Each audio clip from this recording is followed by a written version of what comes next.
Hey there, welcome to day one of Spoil Yourself. Today we're going to be featuring lavender. I don't know if you can see that with the light there. Lavender, there it is. Lavender is a wonderful essential oil. It's usually the essential oil that most people are familiar with. Whether or not you like the fragrance, lavender has a lot of just amazing properties that we're going to talk about today. So the first property of lavender, of course, it's very, if you have your oils, please pause the video if you don't have them. Go grab your oils. You should have them by now, if not tomorrow. Okay, open up your lavender and smell it. Okay, we want you to have the experience of smelling the essential oils. Now this probably smells familiar. We're used to having like lavender bubble bath or maybe like lavender tea or lavender shampoos and conditioners. We know it's supposed to be calming and soothing and relaxing. Now, some people don't love the fragrance, but what's wonderful is that I have recently learned that our emotions are actually chemically based and they all start in our brain. So it really is in your head if you have an emotion. Anyway, long story short, it really comes from your brain, and it's not actually just in your head. There are chemicals that are interacting in your brain that are allowing you to feel either tense or maybe anxious. They're the chemicals that tell your heart to beat faster when you're nervous or scared. Okay, so this is a really great one if you have a kindergartner going off to school for the first time, or maybe your kid is going to school and they're a little bit nervous. Lavender may help them deal with that anxiety or tension. This is also a great one. I love putting lavender in a bath, and I'm actually going to show you, there's a specific way I want you to use essential oils when you're throwing them in the bath, and I'm going to show you exactly how to do that. That's going to be our DIY today.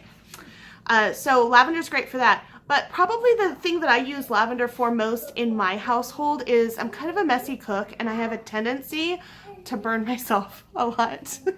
I hate to admit that on video, but I do. I burn myself a lot. You know, I have cast iron pans, and this is like a relatively new development. Like, I got all like super cool. Like, some of my friends were super cool and cooking and baking in cast iron. I was like, ooh, that's like so pioneer woman. That's like so Little House on the Prairie. I want to try. So I found myself a set of cast iron that I honestly got from a garage sale, because cast iron's expensive, yo. So I have like this whole set of cast iron, and then I was trying to figure out how to use it.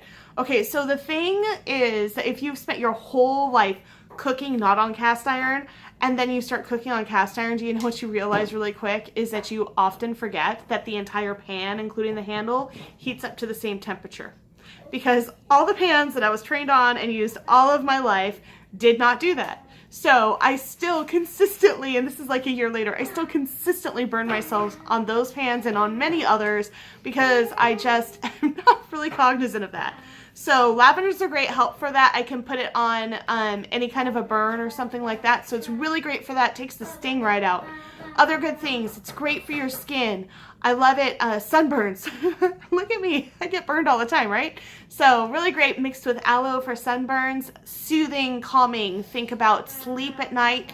Can be very helpful for that as well. So I want you to take out your lavender and see if you can find a great purpose for using it today. Now, lavender can be used neat. That means straight out of the bottle without having to be diluted in anything.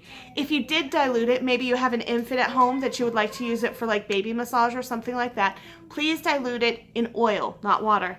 Like fractionated coconut oil is great, but if you don't have that on hand, regular coconut oil is fine, or even like an olive oil. So anytime I'm going to tell you to dilute something, remember we're going to use oil, not water, to dilute it. So great for massage. So think of a good reason to use lavender today.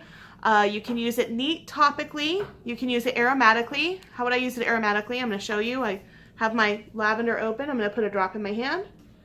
Yeah, I got two. Rub my hands together and just breathe right out of my hands.